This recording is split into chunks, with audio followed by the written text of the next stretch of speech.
Мы сделали остов из направляющих, на который будет крепиться негорючий лист. Но перед этим тепловую камеру нужно полностью утеплить специальным негорючим утеплителем для каминов. Когда я креплю утеплитель, я его дополнительно закрепляю такими вот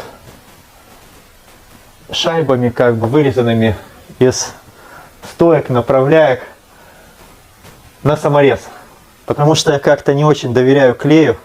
Возможно, он просто на клее держался бы хорошо, но я, если честно, подстраховываюсь и креплю на саморез еще. Здесь на задней стенке я закрутился в блок, поставил дюбеля и поставил саморез. А на верхней стенке, на потолке тепловой камеры, крутил саморез в стойке, в которой крепился лист на потолке тепловой камеры. Вот теперь можно ставить утеплитель между стойками, полностью утеплять камеру и зашивать это дело уже листом. Утеплитель ставим фольгированной стороной внутрь, и все стыки проклеиваем алюминиевым скотчем.